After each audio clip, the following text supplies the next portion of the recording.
Good morning. I'm Peter Milios from the Finance News Network. Stocks rose on Tuesday as investors focus on a fresh slate of earnings reports. The Dow Jones Industrial Average gained 0.6%, the S&P 500 added 0.7%, and the Nasdaq Composite climbed 0.9%.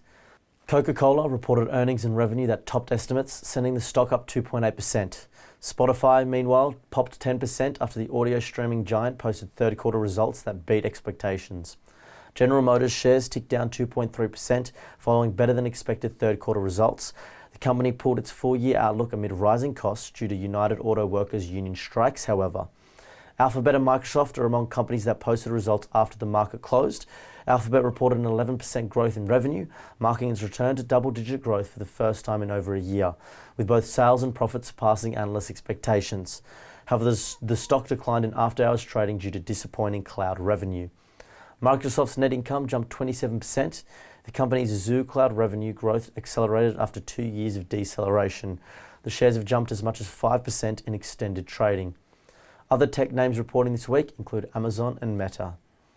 Around 150 S&P 500 companies are slated to report this week. Thus far, the season is off to a solid start. Roughly 23% of S&P 500 companies have already reported earnings, and 77% of them have posted earnings surpassing analyst expectations, according to FactSet. Turning to US sectors now, all closed higher overnight except for energy, which closed lower by 1.42%.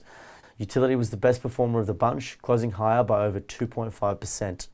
The price of Bitcoin has surged to a 17-month high, recovering from last year's crash, amid growing optimism that the US regulators will greenlight its cryptocurrency-focused stock market funds, pushing its price above $35,000 and erasing Terra stablecoin-related losses. Turning to commodities, Anthony Albanese plans to increase the critical minerals facility funding to $4 billion, aiding projects facing financing challenges and boosting jobs in clean energy, manufacturing, and defense supply chains. This move follows talks with US officials, American and Australian miners, and processors as part of efforts to strengthen critical minerals cooperation between the two nations.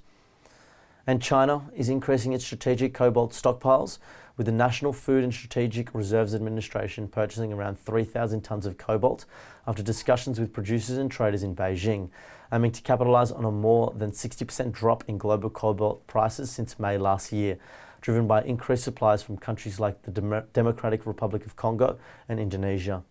The SPY futures are pointing to a 0.4% gain. Thank you for listening.